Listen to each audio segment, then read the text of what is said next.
I should probably take advantage of that. So that's why I set apart the date and asked her to block it off. And then the plan that came to my mind, I knew from when we first started dating, she would mention how like God's love language to her was balloons. So I don't know if it's still that way. Is it? Was that a phase? She had this thing with balloons. She worked with Love Does, has balloons on. I don't know what it was. I don't know. But so I thought, I was like, yo, the biggest I love you that God could ever give her is a hot air balloon. That's gonna be, that's the idea. But I'm broke. I can't, I'm not like broke. I'm not rich. But, and that is expensive. So anyways, I had the idea. I actually pitched it to their roommates. And I was like, yo, real talk, was gonna ask her friends to pitch it. They were like, Ryan, just no. Don't even do it. If you can't buy it, don't even do it. So just don't do it. And so I was like, okay, cool, I guess. And then 2 days later, can't go into details, but all the money I needed to make it happen came in, and I was like, that's crazy. So, anyways. So I had bought a dress for the event, and Ryan never cares when I order things online. But like, really, he's like, you don't pay attention to things I buy. I'm just like... Anyway, he was way too excited. I knew something was up. And he had also told me that my mom might not be able to come because she had something really important that weekend. And a couple of weeks later, I was talking to my mom on the phone, and she was telling me how she was throwing a surprise party for her sister in New York. And so I kind of put two and two together. And then also I asked Ryan, when I was asking him for details about the event, I was like, is there some sort of email or a graphic that can give me like details? And he's like, no, Neighborly's not really like that. So Saturday, I had planned like a whole day of her to just feel so known. I like budgeted for it, everything. First thing we did was we drove to Austin to go to Glossier, which is a really awesome like makeup company with like purpose behind their makeup besides just makeup. And as a social worker, she's like, oh my gosh, yes. Whoa. And so I'm like, all right. So here's what I do. And yeah, the fact that I budgeted for it makes it a little like less cool. But like when we got to the store, pulled to the store, I pull out this $100 bill as if it was like chump change, but in my heart I was like, I'm gonna spend this. And I was like, hey, go crazy. I don't know. So she goes and does her thing. That goes well, and I love the store. I'm a guy, and I was like, yo, I get it. So I loved it. And then we went to, what did we do after that? We went to dim sum, so her family Thank you. So good. So we found a place in Austin. We went there, had dim sum. It was really good. And then after that, I drive her to this place called the Oasis. Ever heard of that place? Yeah. And I knew once the drive was coming, I was like, frick, she's gonna think I'm proposing tonight.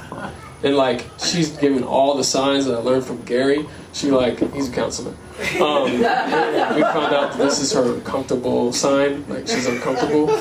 She's giving me all the uncomfortable signs. Like, dude, she really thinks I'm gonna take her to this place. And we're like going through hills, and there's like trees and like lakes, all of her like love languages and environmentally. And I'm like, dang it, this is like epically not gonna end well. Like, this is gonna be really.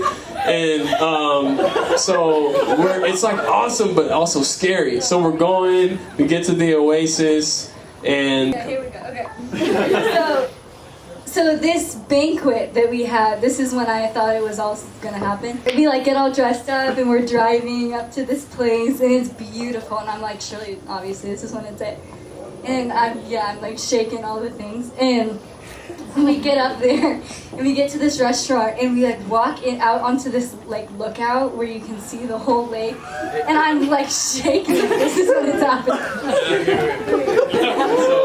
And I'm watching the shaking happening, like wobbly. It's like walking to the ledge and it's like there's a lake and it's insane and I'm like, oh my god, why don't I have the ring in my phone? Like on the off chance, like, and it's cold, so I'm like, dude, if we don't get on this air balloon tomorrow, I'm not gonna have a wife. But my face is like. So we get to the ledge and I just like. We literally just stood there like barely talking, and then so a few like minutes go by and we just walk back and I was like, what? Like I was like getting confused and then he was like, we'll just sit down and like wait for them to call our dinner table. I was like, okay. And so as we're sitting down, Ryan gets a call and I don't know what the call is, but the call is, from now I know, can I just... the hot air balloon guy called him and was like, hey, we can't go up tomorrow due to the winds above ground. And I didn't know this, but Ryan came back and just sat down. And I was obviously mad. He was bummed, but I was kind of in my feels too. And I had a rough week, y'all. Like I had a bad week, and I hadn't cried yet, and it was all in there. There was a bottle of uncapped feels. So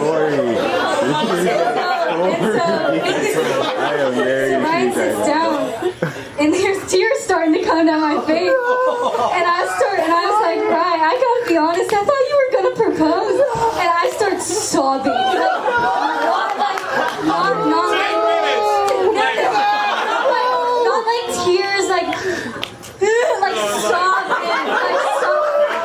like my week was coming out. It was bad. And little did I know that he had just found out we couldn't cut to. You start crying. And I was like, oh gosh. He was so sweet and comforted me in my tears.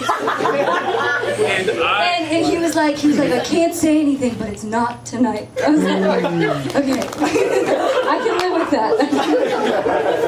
Yeah, so I'm like shaking thinking about it. A problem I have is like perfectionism, and so like I felt like really like actually like a massive failure. Like I knew she had like subtly anticipated because of how terribly I was lying about the event. And, like, and then she says this, and like. I just realized my biggest fear of this whole thing. She's crying right now, and I can't make it up tomorrow. Like at least according to my like dream of having a hot air balloon. And but I carry on, and we go home. After dinner was lit. Dinner was banging. That place, fish tacos, real. It was banging. But anyway, so we go home, and I play it cool, kind of, and the plan was to go to bed at 9 because I had a new hire sunrise event. We had to be up at sunrise. I had new hire initiation at sunrise.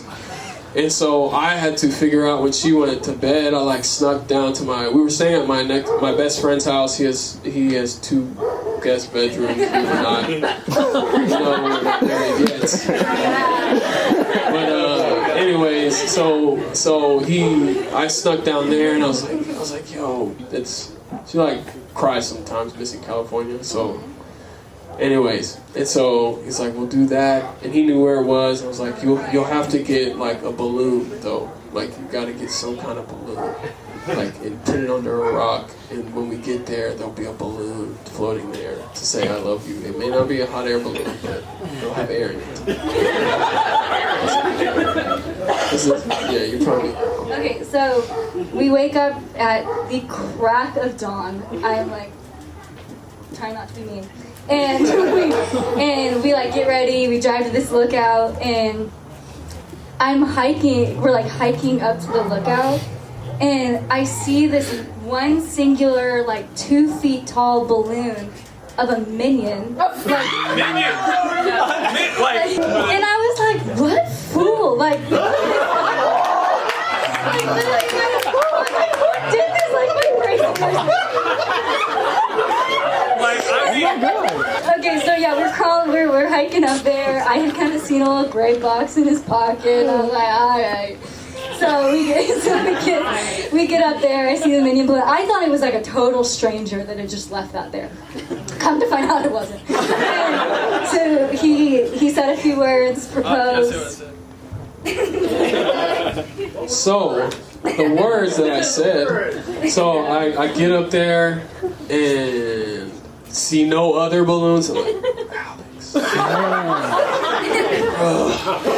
But I carry on. But sunrise was perfect. It was 360 outlook. Never been there. It's amazing. Sunrise is up, and the only thing I can think to say was, I said, I hope you enjoyed our last day as friends. And I don't think that was like, you see, yeah, you guys were expecting a tearjerker. So I thought this was going to be majestic. And I say it, I'm like, hey, are we going to... I looked at him and I was like, what? She's like, genuinely trying to understand what I'm saying. And then I get on a knee and I say, I'm so excited to wake up to you, go to sleep next to you, go through ups with you, go through downs with you, and if you'll have me, will you marry me? That's what I said. Based off the scripture and supplements, kind of. So that's what I say, and we actually don't know if she said yes. In that moment, we know with her heart she did. And just a backstory. So, backstory, we have not said I love you until we got engaged. And so I stand up and yeah. Okay, so we hadn't said I love you before this day. He proposes, he puts the ring on, we stand up, we like put our heads together, we're like, I think we kissed, and he was like, he looks at me and he goes, so, do you want to say it first, or should I?